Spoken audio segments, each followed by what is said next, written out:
أعوذ بالله من الشيطان الرجيم. بسم الله الرحمن الرحيم. الحمد لله رب العالمين. الرحمن الرحيم.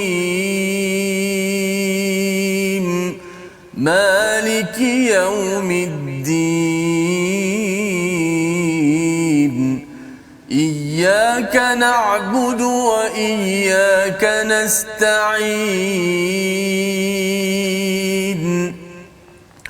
اهدنا الصراط المستقيم.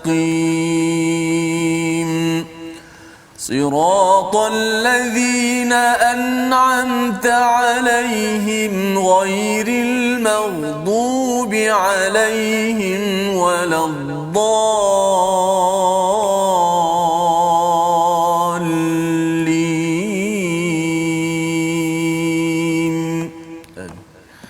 Assalamualaikum warahmatullahi wabarakatuh. Alhamdulillah wassalatu wassalamu ala Rasulillah wa ala alihi wa man wala syada la ilaha illallah syadana Muhammadan abduhu wa rasuluhu. Allahumma salli ala sayidina Muhammad wa ala alihi washabbihi ajma'in. Amma ba'du. Apa khabar tuan-tuan dan puan yang dirahmati Allah sekalian? Kita bersyukur pada Allah Subhanahu wa taala kita bertemu dalam My Quran Time baca faham amal pada hari ini untuk sama-sama kita mengulang kaji halaman 185 hingga 189 yang telah pun kita ikuti pada Isnin lepas hingga hari Jumaat, dan pada hari ini kita bertuah untuk bersama dengan Al-Fadil Ustaz Dr. Syed Shahrizan Said Muhammad. Selamat datang Doktor. Terima kasih Ustaz. Terima kasih banyak. Alhamdulillah. Baik-baik. Alhamdulillah. Lama nak jumpa. Ya betul. Okey. Tapi kita sebelah je Ustaz ya. Sebelah. Dekat dia. Dekat, ya. Tapi R&D orang Yalah. penting di Jabatan Agama Wilayah Persekutuan ya. Pejabat mufti. Pejabat mufti, pejabat mufti yang penting untuk sama-sama kita dapatkan pencerahan demi pencerahan pada hari ini. 5 halaman yang kritikal di dalam surah Al-Anfal di bahagian hujung, dan di awal surah At-Taubah, surah Al-Bara'ah yang tidak ada bismillah di sebaliknya. Itu apakah isi intipatinya yang ingin kita sama-sama ikuti pada hari ini. Dan juga kita bersama dengan Ustaz Tirmizi. Apa khabar Ustaz? Alhamdulillah baik. Alhamdulillah Ustaz ya. Kita nak mengulang kaji pada hari ini. Kita ada Dr. Said kita. InsyaAllah. Alhamdulillah. Alhamdulillah, masya-Allah. Jadi kita sama-sama ingin melihat kepada senario semasa dan juga melihat kepada apa yang ada dalam surah Al-Anfal dan juga surah At-Taubah ya, di mana kalau kita ambil secara umum dahulu, kita terus ingin bersama dengan Dr. Syed Shahrizan, iaitu surah Al-Anfal dan surah At-Taubah ini kalau di luar negara dahulu ketika peristiwa September 11 Ustaz ya, peristiwa yang kapal terbang hentam dekat New York tu, saya berada dekat sana. Antara perkara yang sering mereka tanyakan ialah orang Islam ni memang ganas. Teroris. Dia kata surah Al-Anfal, surah At-Taubah sebagai buktinya. Tapi waktu tu saya pun tak berapa faham sangat surah ini. Jadi kalau boleh Ustaz ceritakan sikit, betul ke agama Islam ni menggalakkan perang ataupun sebenarnya perang ni apa dalam Islam? Silakan. Baik, bismillahirrahmanirrahim. Assalamualaikum warahmatullahi wabarakatuh. Alhamdulillah wassalatu wassalamu ala Rasulillah wa ala alihi wasahbihi wa man walah wa man tabi'ahum ila yaumil qiyamah. Amma ba'd. Terima kasih kepada Al-Fadil sahabat saya Ustaz Fazrul. Begitu juga sahabat saya, lama juga tak jumpa, Ustaz Tirmizi. Masya-Allah. Bacaan permulaan tu kita rasa semangat, membuka hati, keinsafan dan seumpamanya. Jadi bacaan tadi Ustaz Tirmizi dan pembukaan daripada Al-Fadil Ustaz Fazrul tu ialah mendatangkan satu mood yang sangat baik untuk kita berbincangkan pada hari ini tentang surah Al-Anfal. Surah Al-Anfal pun pembukaan cerita pasal harta rampasan perang ya.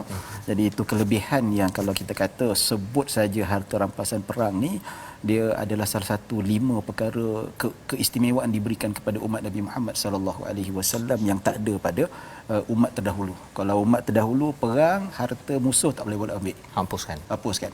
Tapi umat Nabi Muhammad dibenarkan. Cuma orang tanya saya, Ustaz, zaman sekarang ni kalau kita perang, nak bawa balik kereta kebal macam mana? Tak reti nak bawa. Ya. Jadi itu kita tak tahu macam mana nak komen lah kan. Kena tanya pada Angkatan Tentera Malaysia. Angkatan Tentera lah kan. Dia boleh buat stay part ke apa, kita tak tahu, wallahu alam. Tapi memang dibenarkan itu. Kita nampakkan satu galakan untuk berjihad, dan jihad dari segi sudut Islam tu bukan sembrono saja, bukan asal kata boleh berwenang-wenang untuk membunuhnya. Ya, dalam Al-Quran, fa in qataluukum faqtuluhum, kalau kita diserang kita lawan balik, ya, maksudnya adalah satu usaha yang terakhir. Bahkan kalau dalam peperangan ni adalah lebih menjurus kepada mereka yang menentang Islam itu sendiri. Islam datang menguasai dunia, masuk ke satu tempat menawarkan hidayah Allah, menawarkan agama Allah Subhanahu Wa Taala. Masuk Islam lagi bagus. Kalau tak masuk Islam, kena duduk di bawah pemerintah Islam dan bayar jizyah dan taat pada pemerintah. Kalau tak ada, yang kedua-dua ni tak nak terima, yang ketiga, option yang terakhir. Ini sudah menunjukkan bahawa dalam hal ini bukanlah masuk saja perang, masuk saja perang. Ada diplomasi yang dituntut dalam Islam itu sendiri.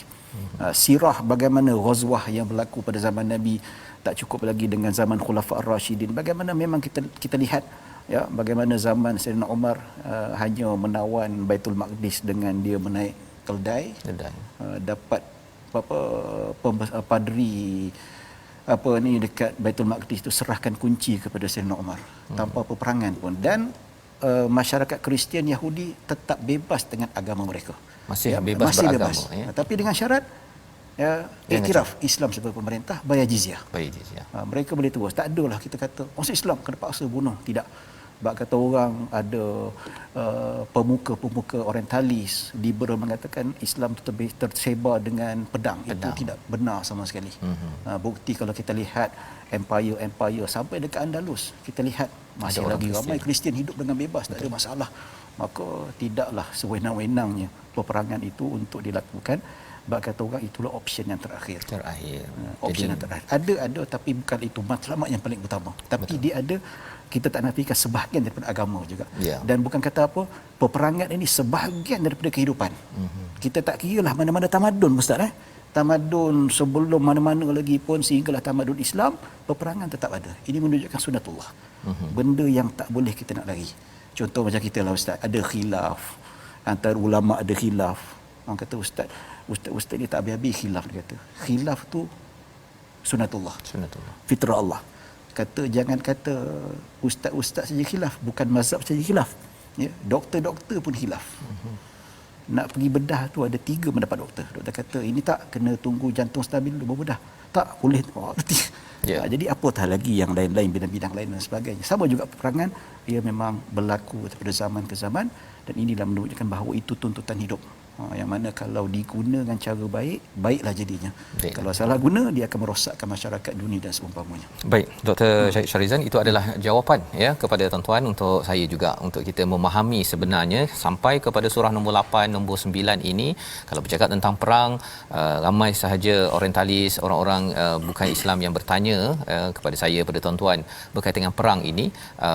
Sebenarnya jawapannya yang telah dikongsikan sebentar tadi, bahawa perang adalah solusi terakhir untuk melindungi selepas ditawarkan hidayah, selepas orang itu bersetuju untuk menghormati law of the land, kepada peraturan kawasan setempat itu. Kalau kita ni dekat Malaysia kena bayar cukai lah, Ustaz, bayar cukai, ataupun kita ada peraturan-peraturan untuk satu negara, ketaatan keselamatan bagi satu negara. Tapi kalau cukai pun tak nak bayar, nak masuk Islam pun tak nak, pasal kalau Islam tu bayar zakat, kan. Jadi kalau dua-dua dia tak nak mematuhi kepada social kontrak sosial, maksudnya orang ni kau memang tak layaklah berada dalam sosial kami. Itu poin yang sedang disampaikan apabila kita bertemu dengan istilah qital di dalam Al-Quran. Dan ada peraturan, Ustaz, ada peraturan. Itu sebabnya kita nak melihat kepada salah satu peraturan pada ayat 185, muka surat 185 pada ayat yang ke-65 hingga 66, yang ada dimulakan dengan istilah ya ayyuhan nabi, berbanding dengan tempat lain ya ayyuhan nas, ya ayyuhallazina amanu. Di sini ada ya ayyuhan nabi, yang kita nak lihat mengapa ada perkataan ini dan mesej ini untuk siapa sebenarnya. Khas untuk nabi saja ke ataupun juga untuk kita sebagai umat Nabi Muhammad? Kita baca dahulu daripada ayat 65 hingga 66 dipimpin Ustaz Tirmizi. A'udzubillahi minasyaitonir rajim. يا أيها النبي حرض المؤمنين على القتال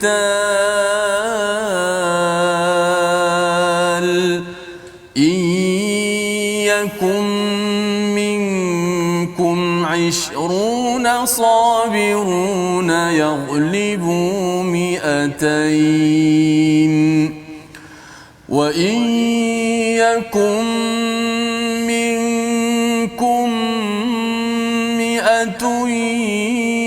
يغلبوا ألفا من الذين كفروا بأنهم قوم لا يفقهون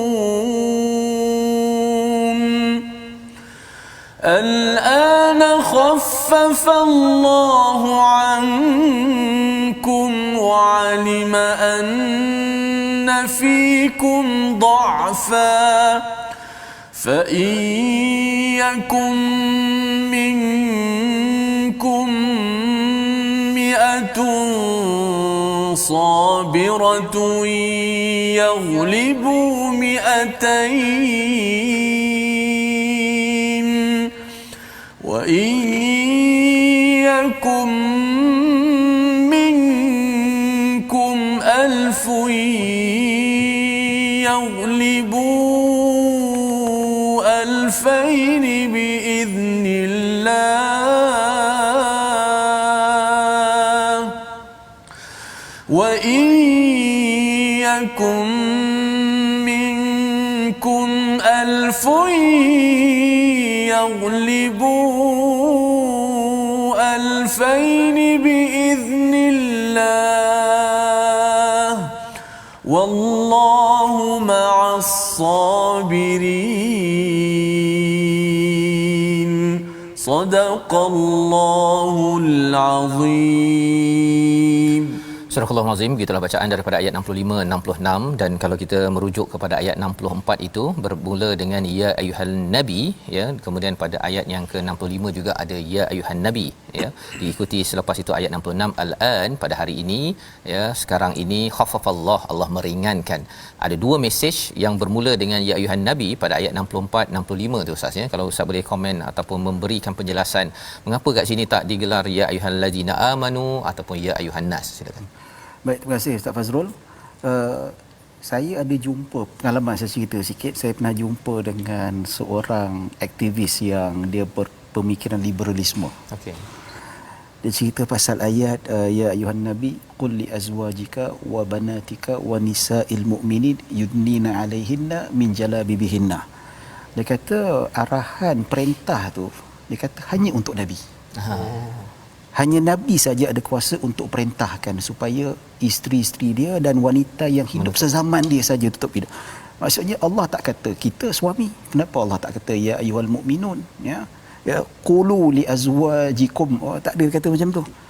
Jadi ini dia memang dia nak menghalalkan benda yang haram, so dia akan pusing dia kata macam tu. Maksudnya dia nak beritahu bahawa tak payahlah nak tutup tak aurat pakai tudung, dia kata. Awak sebagai suami awak tak ada hak nak suruh isteri awak pakai tudung. Sebab apa? Perintah suruh pakai tudung hanya nabi saja, dia kata. Nabi saja. Saya jawab balik, ya, awak terima hadis tak? Saya terima hadis. Dia tak berani nak kata tolak hadis. Saya kata dalam Al-Quran hadis 40, ya, hadis yang mana diriwayatkan oleh Imam Muslim, hadis yang sahih, yang tak ada pertikaikan kesahihannya, ya, ulama zaman berzaman. Dalam satu hadis Nabi kata innallaha tayyibun la yaqbalu illa tayyiban. Allah itu baik dan Allah tidak akan menerima kecuali benda yang baik, yang suci saja. Dan Allah sambung lagi innallaha amaral mu'minina bima amaral mursalin. Allah perintah kaum mukmin seperti mana Allah perintah golongan para nabi dan rasul. Kemudian Nabi membaca ayat ya ayyuhar rasul kulu minat tayyibati wa'malu salihah. Ya. Maksudnya Nabi nak bagi isyarat, walaupun ayat ni dia kata ya ayyuhar rasul kulu minat tayyibati wa'malu salih, walaupun ayat ni dikhususkan untuk para rasul, tetapi Nabi kita sebenarnya untuk para mukmin juga, pengikut-pengikut rasul juga. Nabi sini dah cakap, ya, siapa kita nak kata khusus untuk nabi? Nabi kata walaupun ayat itu untuk para nabi, untuk nabi, tapi Nabi sendiri yang explain. Nabi sendiri yang kata bahawa ayat ni untuk orang Islam juga. Cuma adalah perbincangan ulama, ya, kenapa dikhusus kepada Nabi SAW. Antara sebab mungkin Ustaz Fazul boleh tambah lagi macam mana ke, ya, tentang ayat ayuhan Nabi, kenapa banyak ayat yang cerita pasal wahai Nabi, wahai Nabi. Ini satu ijaz dan menunjukkan bahawa Al-Quran ni bukan daripada Nabi SAW. Memang daripada Allah. Kalau Nabi nak buat Al-Quran sendiri, dia takkan buat ayat macam tu. Ini menunjukkan memang Al-Quran ni memang ada Allah benda yang sangat-sangat agung, menurunkan ayat Al-Quran pada Nabi SAW, dan bunyinya memang perkataan yang kita hayati betul-betul perkataan Tuhan pada hamba dia. Ya. Itu antara ijaz lah, ya. Tapi bila kita sebut tentang ini, tentang menggalakkan peperangan bukan pada Nabi saja-saja, dan jelas harridil mukminina, maksudnya Nabi sebagai ketua, Nabi sebagai pemimpin, ya, bertunjangkan kepimpinan ini yang mengepalai ketenteraan Islam ketika itu, sentiasa membakar semangat umat Islam ketika itu supaya jangan takut dengan musuh. Kuasa Allah sentiasa ada, ya, mengatasi segala-galanya. Insya-Allah 20 orang dengan kuasa Allah, dengan izin Allah, Allah boleh hantar berapa ramai malaikat, 20 boleh ratuskan 200. Kam min fi'atin qalilatin ghalabat fi'atan kathirah. Dalam Al-Quran Allah Subhanahu wa taala sebut berapa ramai kumpulan yang kecil, ya, mengalahkan kumpulan yang besar. Peristiwa Jalut dan Taulut dalam Al-Quran dirakamkan, itu memang jelasnya. Jadi bab kata orang, walaupun ayat-ayat itu bunyinya hanya untuk Nabi, pada hakikatnya untuk kita juga. Ya, cuma adalah beberapa hukum yang ada khusus untuk Nabi, itu cerita lainlah. Macam, ya. Baik, terima kasih diucapkan pada Ustaz Dr. Syed Syarizan menjelaskan kepada kita, ya, maksudnya apabila Nabi sendiri, ya, menjelaskan bahawa perintah untuk rasul itu juga adalah untuk orang yang ikut rasul, ya. Siapa yang tak ikut rasul tu memang dia akan cubalah nak belok-belok Ustaz, kan, untuk menyatakan bahawa ini rasul sahaja. Kalau orang hormat sangat kepada seorang sultan, kan, pada raja, maka dia akan ikutlah kepada raja tersebut, ya. Kalau hormat kepada seorang rasul, ya, ittiba' ala rasul, memang ikut dekat-dekat. Maksudnya rasul buat macam Ibnu Umar, ya, betul. Memang kalau katakan Omar pun sendiri ataupun sahabat tengok apa Hajar Aswad tu, kalau Nabi tak buat, mereka pun tak buat, betul, kan? Tetapi kerana Nabi buat, betul, itu yang dimaksudkan dengan ittiba'. Jadi daripada ayat yang kita bincangkan sebentar tadi, ayat 65 64 ini, perintah untuk Nabi yang Dr. Syed Syarizan sampaikan, juga mesej untuk kita. Nabi beri semangat sebagai ketua panglima perang. Pada waktu itu statusnya Nabi sebagai panglima perang, maka ini jugalah yang perlu disampaikan oleh pengikut-pengikut Nabi yang juga panglima ketua-ketua perang, ya, untuk sentiasa menebarkan ataupun memberi semangat kepada orang yang beriman berjuang dengan sepenuh hati.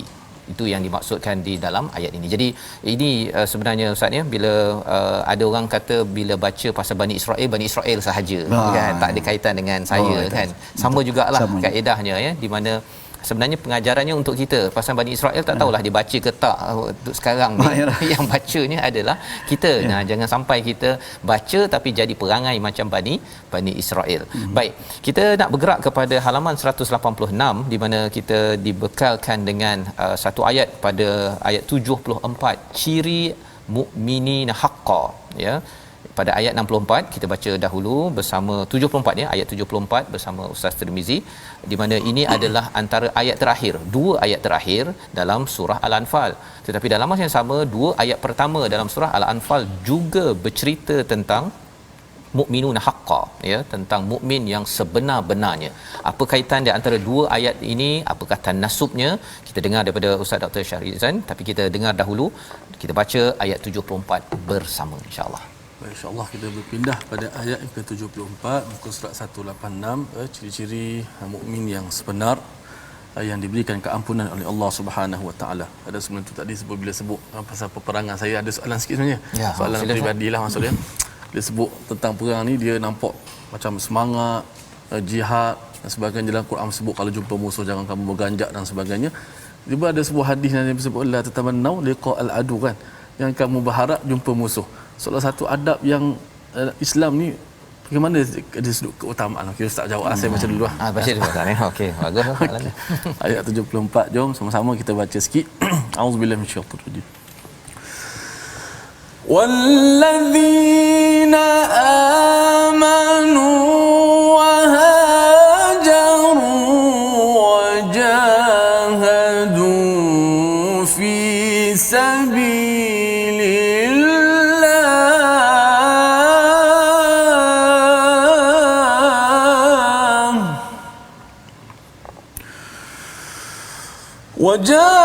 وجاهدوا في سبيل الله والذين آووا ونصروا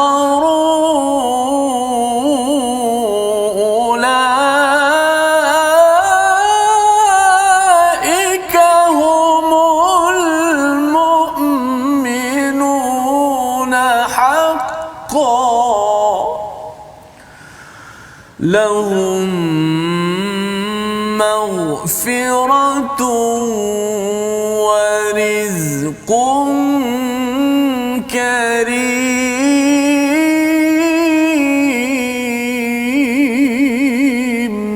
صدق الله العظيم. Surah Al-Azim, gitulah bacaan ayat 74. Dan orang-orang yang beriman dan berhijrah serta berjihad di jalan Allah, satu kumpulan. Dan kumpulan yang kedua, dan orang-orang yang memberi tempat kediaman dan memberi pertolongan kepada muhajirin, mereka itu adalah orang yang benar-benar beriman. Mereka memperolehi keampunan dan rezeki nikmat yang mulia. Ini adalah ayat yang lebih kurang sama seperti ayat nombor 2 surah Al-Anfal, tapi di sana bercakap tentang bila diingatkan nama Allah, gemetar hati, dibacakan ayat Allah, bertambah imannya. Allah tambah satu lagi, darajat di sana, termasuk juga dalam mendapat keampunan dan juga rezekun karim. Jadi ini adalah dua ayat yang hampir sama, tetapi ia pastinya mempunyai maksud yang tersendiri. Kita akan bincang lebih lanjut lagi selepas rehat, tapi soalan awal daripada Ustaz Tirmizi tadi itulah kita jawab dulu Ustaz ni. Boleh kalau Ustaz jawab dulu. Dalam hadis jangan mengharap bertemu musuh, tapi tengok dalam surah Al-Anfal, surah At-Taubah ni boleh tahan tu. Sila. Baik, terima kasih Ustaz Tirmizi, soalan yang sangat cantik tadi. Jadi kembali pada soalan yang awal sekali, cerita yang saya kupaskan, begitu juga Al-Fadhil Ustaz Fazrul kupaskan, dalam erti kata itulah Islam tidak menggalakkan peperangan. Sampai Nabi cakap macam tu, jangan kamu mengharap jumpa musuh. Maksudnya jangan asyik-asyik nak perang, asyik-asyik nak perang. Maksudnya tapi bila dah jumpa musuh jangan lari pula. Dah jumpa terus, tapi jangan cari musuh. Maksudnya kalau ada diplomasi. Sebab itu Islam kedamaian tu kedamaian. Sebab itu Mekah, Fatuh Mekah, ya, walaupun Nabi bawa pedang, Nabi pakai topi besi, baju besi, memang bersedia untuk perang. Okay. Nabi tak berihram ketika itu. Patut masuk Mekah, masuk tanah haram, dah kena berihram, dah sampai dekat miqat tu kena pakai ihram, tapi tak, Nabi dengan baju besi, topi besi, dengan pedang. Kelengkapan perang. Ya. Tapi masuk tak perang juga. Sebab apa? Diplomasi berjaya. Nampak? Jadi kat sini nampak memang Nabi kata, aku nak masuk ke Mekah ni bukan nak perang, tapi orang menjual, kita membelilah. Tapi orang tak menjual. Okay. Tak payah beli, jimat duit. Tak? Ya, jadi benda macam tu jangan mengharapkan. Maksudnya tak perlulah kita, kalau boleh nak selamatkan ni, selamatkan nyawa. Walaupun dengan musuh, kalau dengan diplomasi yang mana tak perlu nak menggugurkan nyawa-nyawa musyrikin, kalau ada cara yang mana mereka boleh duduk di bawah pemerintah Islam, mereka bayar jizyah, walaupun tidak masuk Islam, insya-Allah lama kelamaan kita mengharapkan mereka masuk Islam. Dan itulah keutamaan. Itu keutamaan dia. Itu yang boleh saya jawab lah Ustaz. Baik, terima kasih diucapkan pada Dr. Syed Sarizan. Jelas ya, kita mengulang-ulang mesej bahawa Quran Islam ini bukan agama perang. Ya, perang itu adalah akhir kalau ianya perlu melindungi dan juga memperjuangkan kepada kebenaran. Jadi kita berehat sebentar, kita kembali semula selepas ini menjawab soalan mukminuna haqqan. Baik, Quran Time, baca faham amal, insya-Allah.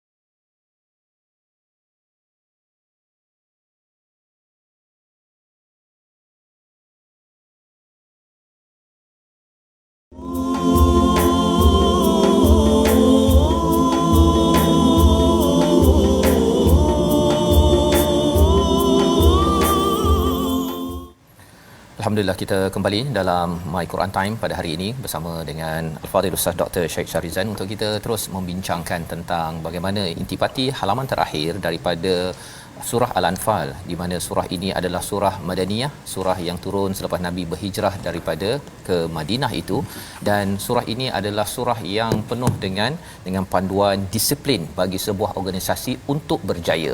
Analisis tentang Badar dilaksanakan, dan apabila sudah mendapat peluang untuk membahagi-bahagikan, ada ghanimah. Apabila sahabat bertanya kepada Nabi ya tentang Anfal ini, Allah memberi 40 ayat pertama sebagai lecture, sebagai peringatan, sebagai pengajaran sebelum pada ayat 41 Allah memberitahu jawapan, iaitu 1/5 adalah untuk Allah dan Rasul, dan yang selebihnya itu boleh dimanfaatkan oleh tentera-tentera pada waktu itu. Pentingnya untuk jelas hala tuju dalam kehidupan, dalam perjuangan, agar jangan sampai mengharapkan komisen, bonus semata-mata, tetapi segala kerja itu adalah kerana Allah, tanpa menidakkan bahawa ada bahagian masing-masing di dunia ini. Jadi ini adalah antara perkara yang ingin kita bincangkan. Sebentar tadi sebelum rehat kita sudah melihat kepada ayat 74 menceritakan tentang kumpulan mukminun haqqa, orang beriman yang sebenar-benarnya, yang juga disampaikan pada ayat 2 daripada surah Al-Anfal. Terus kita bersama dengan Al-Fadhil Ustaz Dr. Syed Syarizan untuk menjelaskan, Ustaz, apakah kaitan dua ayat tersebut, agar mana satu yang saya kena jadi, yang ayat 2 ke ataupun ayat 74 ini sendiri. Silakan. Baik, alhamdulillah, salatu wassalamu ala Rasulillah wa ala alihi wasahbihi wa man walah wa man tabi'ahum ila yaumil qiyamah. Baik, orang yang baca terjemahan ni, dia sebab tu kita kena buka tafsir, kita kena buka konsep dari segi sudut makna Al-Quran yang sebenar. Yang ni kata bila sebut nama Allah dia rasa takut. Ini iman. Tapi ni kata lain pula, berhijrah, berjihad lain. Jadi dia kalau kita lihat perbahasan di kalangan para ulama, sebab itu ada kata-kata Ibnu Umar, dia kata al-imanu qaulun wa amalun. Iman itu bicara, kata-kata dan amalan, bukan hanya hati. Kalau ayat kedua daripada surah Al-Anfal, innamal mu'minuna alladzina idza dzukirallahu wajilat qulubuhum. Orang beriman itu apabila disebutkan nama Allah maka hatinya rasa gentar. Ya, lepas tu wa idza tuliyat alaihim ayatuhu zadatuhum imana. Apabila dibacakan ayat-ayat Allah maka akan bertambah imannya. Ya, jadi dalam hal ini cerita tentang keimanan dalam hati, i'tiqad. Apabila dia betul-betul tinggi keimanan pada Allah Subhanahu Wa Taala, maka sebut saja nama Allah, konsep ihsan tu datang. Takut pada Allah, takut dengan dosa sendiri, takut dengan azab Allah Subhanahu Wa Taala. Ketinggian keimanan hati itu. Berbanding kalau golongan munafik, sebut nama Allah ke, sebut 30 juzuk depan dia buat tak tahu ya, sebab iman tak ada. Itu tidak melengkapilah catra-catra yang menepati kriteria seorang beriman. Manakala ayat yang ke-74 pula ada dari segi sudut amalan. Maksudnya iman itu bukan saja terbukti pada hati itu hanya dinilai oleh Allah, tapi manusia menilai keimanan itu melalui amalan dan kata-kata. Jadi apabila disebutkan bila dia itu imannya kuat dalam hati, maka dipotretkan dalam bentuk amalan. Sebab itu dalam hadis Nabi SAW sebut al-imanu bid'un wa sab'una syu'batan, atau fi riwayah bid'un wa sittuna syu'batan. Iman itu ada 70 lebih pecahan, dalam riwayat 60 lebih. Maksudnya pecahan tu amal-amal soleh apabila dihimpunkan, inilah yang menunjukkan tanda-tanda keimanan seseorang. Ada buktinya. Bukti dia iman, ya. Kalau dapat buat yang ke-70 lebih itu memang makam tertinggi lah. Ya, maksudnya kalau dapat, kita sebagai mukmin kita buat yang sebaik mungkin. Tapi Imam Al-Baihaqi rahimahullah taala dia mengumpulkan hadis-hadis yang menceritakan tentang keimanan. Nama kitab tu Syu'abul Iman. Itu sangat bagus dibaca, dan buku tu pun ada saringan yang diringkaskan lagi untuk kita lebih faham apakah 60 lebih ataupun 70 lebih sebagai satu bukti keimanan seseorang itu. Antaranya disebutkan dalam ayat 74 yang dibacakan tadi oleh Al-Fadhil Ustaz Tirmizi. Ya, dia kata mereka yang berhijrah. Berhijrah tanda keimanan, meninggalkan harta benda, meninggal kebun, meninggalkan yang jutawan, tinggalkan hartanya pasal beriman pada Allah Subhanahu Wa Taala, nak selamatkan akidah. Itu tahap tertinggilah. Ya, sampai kata orang, bayangkan kita tinggalkan rumah banglo besar-besar pasal apa? Nak selamatkan akidah, nak selamatkan Islam, nak selamatkan maruah Islam. Maka tidak hairanlah pengorbanan seperti ini menunjukkan tingginya keimanan seseorang. Maka tidak hairanlah Allah mengatakan humul mu'minun haqqa, betul-betul beriman. Kalau orang yang tak betul-betul kuat imannya, tak apalah, nantilah tinggal, ya, kita nak selamat akidah nantilah, hartaku lebih penting. Itu mungkin. Ya, begitu juga disebutkan mereka yang berjihad fisabilillah. Ya, bila ditanya oleh sahabat, seorang sahabat Ibnu Mas'ud radhiyallahu anhu, ya, dia kata apakah amalan terbaik dalam Islam? Nabi kata as-salatu fi waqtiha, solat pada waktunya. Ya, kedua birrul walidain, buat baik pada mak bapak. Ketiga al-jihadu fi sabilillah. Maksudnya ialah solat sudah tentu hak kita pada Allah, manakala hak pada ibu bapa kita juga berlaku kan, maka jihad terletak nombor 3 ni hak agama, untuk menjaga agama. Kita sanggup berjuang, kita tahu risiko depan mata kita. Kita tahu nyawa kita boleh melayang, tapi disebabkan keimanan, tak apalah, nyawa hilang pun tak apalah, biar bini aku jadi janda tak apalah, anak aku jadi yatim, yang penting aku nak kerjakan syahid Allah Subhanahu Wa Taala. Maka tidak heran Allah kata humul mu'minun haqqan. Sebab apa? Sanggup korbankan demi Allah Subhanahu Wa Taala. Saya ni tak tentu lagi, Ustaz. Tak tentu lagi. Cuba kalau kata jihad, oh kita nanti alasan, saya tak kerti pegang senapang. Saya tak kertilah, tak apalah, bagi orang lain dululah. Tak tahu lagi. Dia tak pasti lagi iman saya. Ustaz Fazrul dengan insya-Allah lah. Ya. Dan begitu juga ya. Awau wa nasaru, maksudnya mereka yang sanggup habiskan harta golongan Ansar. Ya, mereka menganggap orang asing ni, dia kata macam saudara sendiri. Ya, ada yang bagi anak-anak dara ni kau kahwin, ada yang nak ceraikan salah seorang isteri dia, nak serahkan pada saudara muhajirin dia. Ada yang 2 tingkat rumah, 1 nak bagi kat kawan muhajirin itu. Korban yang sangat besar. Kita ni kat Malaysia ni bagaimana nak meraihkan orang asing. Sebahagian orang kita ni ialah walaupun dia tu bangsa asing dan penegara asing, tetapi dia agama, saudara seagama Islam kita. Isu pasal Rohingya Ustaz tahun lepas, ya, kerajaan cuba nak selamatkan, cuba nak apa, ada masyarakat kita yang bising. Kenapa nak lebih-lebihkan sangat orang Rohingya ni, orang Malaysia lagi susah. Yalah, maksudnya jangan lupakan orang susah kat Malaysia, tapi dalam masa yang sama ada orang susah kita kat luar tu perlu ditolong. Kita menunjukkan sebahagian masyarakat kita kat luar tu nak dibandingkan dengan keimanan orang Ansar, jauh sama sekali. Jauh sama sekali. Ya, masih lagi sikap mementingkan diri sendiri itu sangat kuat. Jadi maksudnya menghormati kepada orang daripada luar yang memerlukan bantuan, terutama atas dasar iman ini. Iman, penting sebagai orang yang iman yang sebenar-benar. Betul. Jadi itulah bukti, maksudnya ayat ni nak ceritakan, ayat nombor 2, hati, kekuatan iman pada hati itu kesan dia bagaimana. Sebenar Allah saya takut. Ayat yang 74 ni cerita tentang pembuktian iman dalam hati itu melalui amalan. Antara yang tertingginya jihad. Ya, sanggup korbankan nyawa pasal iman punya besar dan sebagainya. Jadi itu, terima kasih diucapkan pada doktor. Itu kaitan antara ayat 2 dan 74 sebentar tadi. Maksudnya dia bukanlah pilihan sebenarnya, itu adalah itulah Ustaz Tirmizi ada kongsi sebelum ini kan, bercakap tentang kalau Allah bagi sekaligus sahaja semua ciri-ciri mukminun haqqah itu kan, jenuh kita nak mengamalkannya. Tapi Allah bagi sikit, okey rasa dah boleh dah ni, rupanya ada lagi kan, ada lagi depan lagi. Jadi ia adalah sebagai satu dos, makan macam makan ubat lah kan, makan sikit untuk menenteramkan, untuk merawat kepada hati kita, berbanding dengan diberi sedebuk ubat tersebut. Mungkin boleh mati pun kan kalau makan ubat sampai 30 biji sekaligus. Dan ini adalah bagaimana pendekatan yang digunakan di dalam Al-Quran untuk sama-sama kita dapat hargai. Baik, kita nak bergerak kepada surah yang ke-9, surah Bara'ah ataupun surah At-Taubah, pada muka surat 187.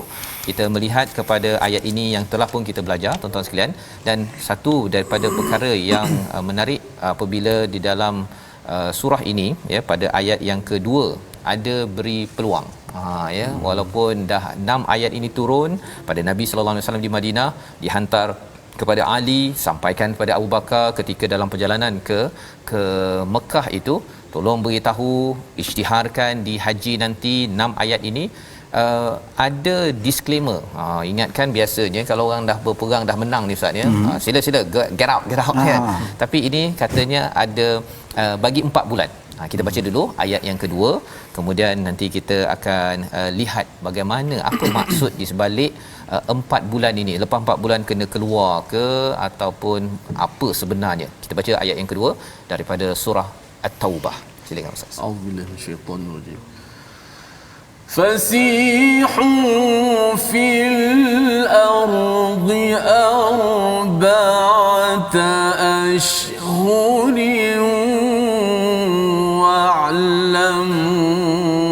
واعلموا أنكم غير معجز الله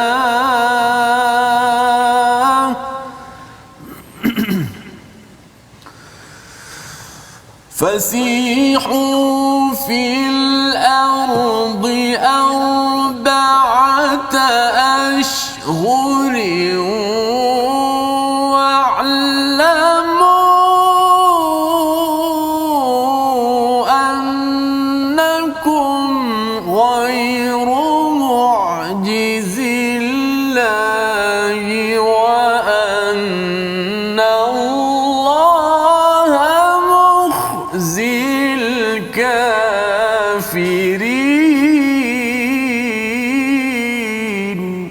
صدق الله. Surah Al-Nazim. Maka berjalanlah kamu kaum musyrikin di bumi selama 4 bulan dan ketahuilah bahawa kamu tidak dapat melemahkan Allah dan sesungguhnya Allah menghinakan orang-orang yang kafir. Tuan-tuan sekalian, ayat ini dibacakan kepada orang-orang musyrik yang masih lagi ada dekat Mekah ya. Pada waktu itu Fathu Mekah sudah berjalan pada 8 Hijrah dan kemudian Abu Bakar, Nabi tidak pergi lagi ke Hajj pada waktu ini, membuat pengumuman ya. Saidina Ali membuat pengumuman ini, kira adalah orang musyrik dekat depan mata ya, dengar kata okey 4 bulan bolehlah berjalan-jalan ini, tapi apa maksud di sebalik 4 bulan dan selepas itu mereka kena buat apa setelah pengumuman besar-besaran dilaksanakan di depan Kaabah ini. Silakan Ustaz. Baik, Ustaz, bismillahirrahmanirrahim. Ni kisah 8 Fathu Makkah, bulan 9 Sayyidina Abu Bakar pergi Haji Akbar tu, sampaikan pesanan kepada kaum musyrikin dekat Mekah. Ya, maksudnya Mekah tu sudah menjadi Darul Islam. Sudah menjadi bawah pemerintahan Islam. So maka secara rasminya orang musyrikin dekat Mekah dan sekitarnya mesti mentaati pemerintahan ketika itu. Maksudnya pembukaan kota Mekah secara aman, dan pembesar-pembesar Quraisy telah mengiktiraf mereka pun takut nak memerangi Rasulullah dan para sahabat. Secara automatik mereka menyerahkan kunci Kaabah, menyerahkan tampuk pemimpinan Mekah itu kepada Rasulullah sallallahu alaihi wasallam. Maka secara rasminya Mekah sudah menjadi negara Islam. Namun ada kabilah-kabilah, mana-mana golongan musyrikin yang masih nak mentang Rasulullah sallallahu alaihi wasallam ya. Kalau ikutkan Nabi nak serang time tu juga. Ya, tapi kata tak apa, 4 bulan. 4 bulan, bagi masa dalam 4 bulan, dalam menurut riwayat yang ada khilaf, ada kata bulan-bulan haram, ada kata yang masyhur iaitu bermula daripada 10 Zulhijjah sehingga ke Rabiul Akhir. Itu diberi masa 4 bulan tu, kamu nak pergi mana ke, kami tak serang. Bagi peluang untuk kamu, kalau nak lawan pergi keluar cari tempat mana-mana ke, cari tempat yang boleh selamatkan nyawa kamu.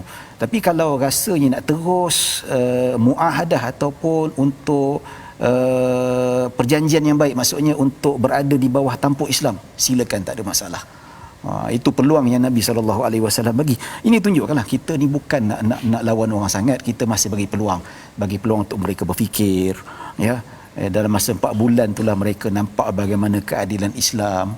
Mereka tak ada rasa tertekan, walaupun datangnya Islam, Nabi dah larang tak ada lagi berhala dekat sekeliling Kaabah.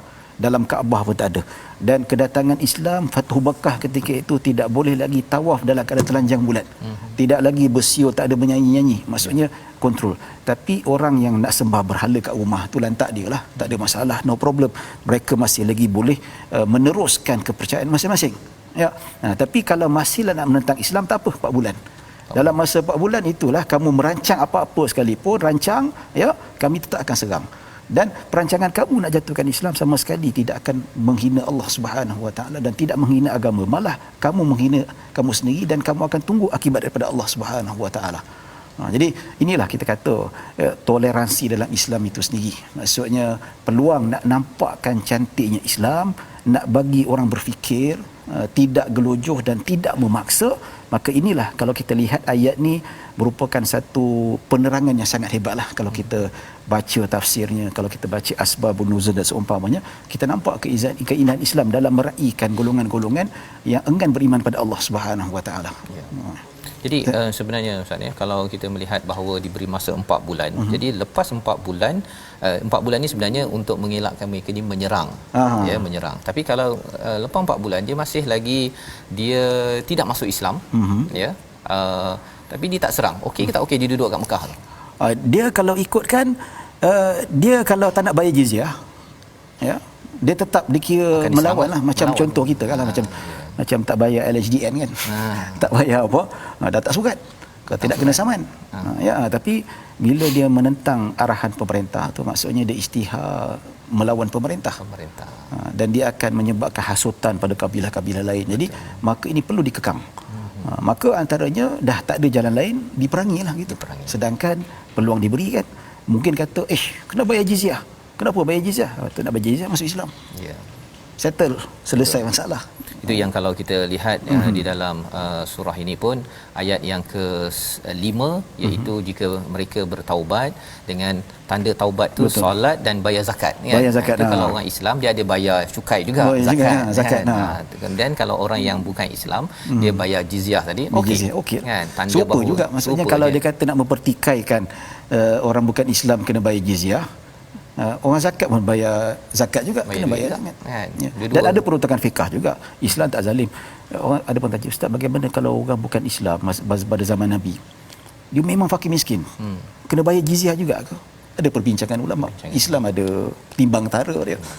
Tak adalah zalim itu sekali, saya ni tak beriman pada Allah tapi miskin, duit tak ada. Tak adalah Islam nak paksa macam tu. Ada peruntukan fiqah, ulama-ulama ada bincangkan sampai tahap begitu sekali. Cuma ulama bincangkan bara'atul zimmah, dihutang ke ataupun disebabkan fakir gugur saat itu bayar jizyah, ataupun bila dah kaya kena bayar balik, kena qada balik. Itu ada perbincangan panjang di kalangan para ulama lah. Jadi menunjukkanlah bahawa, nak ceritakan bahawa kalau orang kafir miskin sekalipun tak mampu nak bayar jizyah, tak payah bayar jizyah. Macam tu. Jadi nampaklah kita tak ada memaksa, Islam tak ada memaksa. Yang penting mereka tidak menyusahkan orang-orang di sekitar itu kan, dengan menyerang Islam. Ya, menyusahkan orang di sekitar. Bagi peluang lagi tu. Mana dah dalam sejarah ya, kalau empire, seorang satu empire tu tak ada bagi muka, habis-habisan dihabiskan. Sapu habis. Islam bagi 4 bulan. Masya-Allah. Ustaz bayangkan mana terorisnya, siapa tak tahu lah nak kata apa. Ya, betul. Jadi kita ingin terus pada halaman 188 ya, bila bercakap tentang ini adalah peristiwa Allah. Kalau tadi pengumuman di depan Kaabah ataupun dah menang, tapi di flashback balik ya pada ayat yang ke-7 itu tentang satu perjanjian ya. Ini peristiwa sebelum peristiwa Fathu Mekah ini, iaitu Hudaibiyah. Kita baca ayat ke-7 sebagai ulang kaji kita yang akhir pada hari ini. Silakan Ustaz. Baik.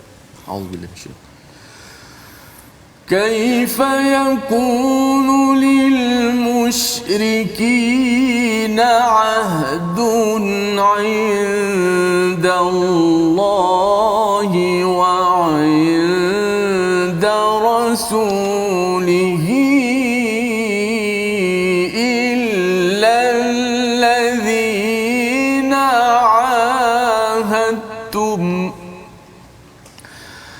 إلا الذين عاهدتم عند المسجد الحرام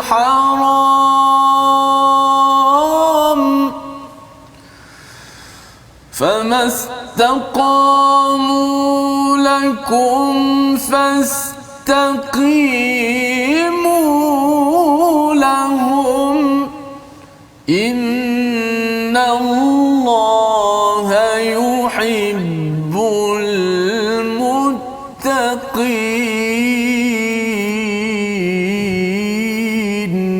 صدق الله. Bagaimana mungkin ada perjanjian selamat di sisi Allah dan Rasulnya dengan orang-orang musyrik kecuali dengan orang yang kamu telah adakan perjanjian dengan mereka dekat Masjidil Haram ataupun dekat di Hudaibiyah. Maka selama mereka berlaku jujur terhadapmu, hendaklah kamu berlaku jujur terhadap mereka.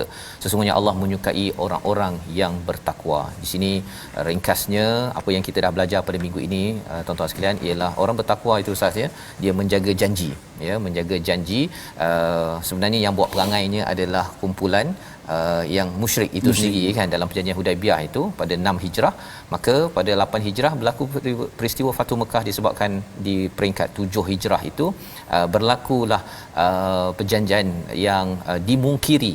Dan ini sebagai ulang kaji kita di peringkat hari ini, dan mungkin dalam masa 1 minit akhir ini mungkin mesej daripada Ustaz kepada pendengar ya, berkaitan dengan konsep yang kita dah belajar pada hari ini. Silakan. Baik, peristiwa Hudaibiyah ni, bila sebut Hudaibiyah ni kita rasa sedih dah, setahun lebih tak boleh pergi umrah dah. Kalau pergi Mekah tu antara tempat yang memang kita kena pergilah, tak salah satu tempat yang mana mikat kita yang nak pergi buat umrah, mikat Hudaibiyah. Dia sebenarnya Hudaibiyah ni dia bukan laluan sebenar nak masuk ke Mekah. Dia kedudukan lebih kurang dalam 20 lebih kilometer. Asalnya Nabi nak pergi ikut jalan pintu yang utama, tapi datang informer Nabi SAW, tentera Khalid Al-Walid, dia tunggu dekat tempat masuk biasa tu. Maka Nabi berpaling pergi menuju ke Hudaibiyah, nak masuk daripada situ. Tapi kebetulan tentera Quraisy yang diketuai oleh Sayyidina Khalid bin Al-Walid ketika itu belum masuk Islam, maka dia dapat tahu, dia pergi pula dekat Hudaibiyah kat situ. Jadi berlakulah perjanjian yang mana ada perantaraan Sayyidina Uthman pergi masuk ke Mekah, beberapa hari tak balik sehingga menyebabkan kerisauan umat Islam, hampir jadi peperangan, maka tak jadi. Maka di situ perjanjian yang berlaku, maka umat Islam pada tahun tu tak boleh mengerjakan umrah. Nabi lakukan umratul qada pada tahun depan. So macam mana? Dekat situlah Nabi melakukan tahallul untuk menghalalkan diri daripada umrah, kalau tidak terikat dengan pantang larang ihram tu. Sepanjang itulah. Kalau dia balik Mekah sampai bila tak boleh nak bersama dengan isteri, tak boleh tercabut rambut, tak boleh pakai berjahit. So nak tahallul tu kena sembelih. Jadi ini fiqh dia jugalah. Maksudnya siapa yang tak dapat masuk, kan kes tahun 2018 Ustaz yang pergi haji scam. Sampai dekat airport Jeddah kena hantar balik dekat Malaysia, sedangkan dia dah berihram dekat atas kapal terbang tu. So balik tu orang tanya macam mana Ustaz? Jadi saya tanya ada niat bersyarat tak? Tak ada bersyarat gitu. Kena tahallul lah. Kena tahallul untuk bebaskan sebab dia dah berihram ketika kapal terbang. Sembelih Malaysia lah. Kat Malaysia lah. Macam mana kan? Ataupun kita kirim orang kat sana ke macam mana. Jadi itu fiqh. Maksudnya sahabat pun mentahallulkan dirinya. Maka di sini menunjukkan bahawa Islam diplomasi. Dari segi fiqh boleh berjanji dengan orang musyrik. Dalam bab kedamaian ni boleh berjanji, dan begitu juga dalam bab muamalat boleh ikat janji berjual beli dengan orang bukan Islam. Contoh ini dari segi hukum akam. So nak tunjuknya perjanjian itu berlaku, yang mana Ustaz Fazrul sebut perjanjian Islam, Rasulullah dan para sahabat pegang perjanji. Walaupun kata Allah dia ni bukan Islam, kita langgar, tak. Ya, wal muslimuna ala syurutihim. Orang Islam mestilah mengikut pada syarat-syaratnya, janji-janji dia. Memegang pada janji. Walaupun bukan orang Islam, dah janji pegang. Ya. Tapi zaman sekarang duk langgar janji, main langgar saja. Jadi apatah lagi dengan orang Islam, bukan dengan orang Islam sendiri. Ini menunjukkan Islam cukup toleransi. Cuma yang langgar janji siapa? Kabilah-kabilah musyrikin yang nak menentang Islam. Islam yang memula peperangan ni bukan Islam yang memula peperangan. Inilah peringatan itu penting Ustaz ya, tentang betapa Islam, orang yang bertakwa jaga janji, dan kita doa pada Allah SWT agar kita betul-betul jaga janji walau dengan orang bukan Islam ya. Kerana ini panduan daripada Al-Quran. Kita berdoa pada Allah SWT sama-sama di hujung ini agar kita menjadi orang yang bertakwa. Saya persilakan Ustaz Dr. Syarizan untuk memimpin doa ringkas kita di hujung Ustaz ya. Betul Ustaz Tirmizi. Baik, bismillahirrahmanirrahim. Alhamdulillahirabbil alamin, wassalatu wassalamu ala asyrafil anbiya wal mursalin wa ala alihi washabbihi ajmain. Rabbana zalamna anfusana wa illam taghfir lana wa tarhamna lanakunanna minal khasirin. Ya Allah, ya Tuhan kami, ampunilah dosa-dosa kami, dosa kedua-dua ibu kami ya Allah, dan ampunilah segala apa yang telah kami terlanjur ya Allah. Ya Allah, angkatlah kami daripada segala wabak, segala malapetaka yang menimpa kami pada hari ini. Ujian-Mu sangat besar ya Allah, maka ringankanlah ujian-Mu terhadap kami ya Allah. Ya Allah, jikalau dosa-dosa kami, kesilapan kami menyebabkan kemurkaan-Mu sehingga Engkau menurunkan bala ke atas kami ya Allah, maka ampunilah dosa-dosa kami ya Allah. Teruskanlah hidayah dia dalam hati kami, campakkanlah ketakwaan dalam hati kami. Begitu juga kepada seluruh umat Islam, anak sanak saudara kami, ahli keluarga kami, supaya kami berada di bawah hidayah-Mu ya Allah, sentiasa mengabdikan daripada-Mu ya Allah. Ya Allah, jadikanlah Al-Quran sentiasa berada di dalam hati kami, jadikanlah Al-Quran sentiasa membasahi lidah-lidah kami ya Allah. Jadikanlah kami insan yang cuba dan berusaha untuk memahami kalam-kalam-Mu ya Allah, dan beramal dengannya ya Allah sebagai jalan hidup kami ya Allah. Rabbana zalamna anfusana wa illam taghfir lana wa tarhamna lanakunanna minal khasirin. Rabbana atina fid dunya hasanah wa fil akhirati hasanah wa qina adzabannar. Wa sallallahu ala sayidina Muhammadin wa ala alihi wa sahbihi wa sallam. Alhamdulillahirabbil alamin. Amin ya rabbal alamin. Terima kasih diucapkan pada Ustaz Dr. Syed Syarizan yang bersama pada hari ini mencerahkan kita beberapa halaman daripada surah Al-Anfal dan juga surah At-Taubah. Moga-moga ini akan menambahkan kefahaman kita, amalan kita, komitmen kita kepada Al-Quran untuk terus menyebarkan amalan takwa. Inilah yang kita ingin sampaikan dalam gerakan ataupun tabung gerakan Al-Quran sebagai salah satu platform tuan-tuan menyumbang idea melebarkan intipati Al-Quran ini ke seramai mungkin, sebanyak mungkin organisasi agar keamanan, ketakwaan adalah bahasa bagi mereka yang bersama dengan Al-Quran. Kita bertemu pada jam 5, pada jam 11 malam dan 6 pagi. Rancangan ini dibawakan oleh Mufas yang mendoakan tuan-tuan terus membina takwa, memegang janji dengan sekuat tenaga. Kita bertemu My Quran Time, baca faham amal insya-Allah.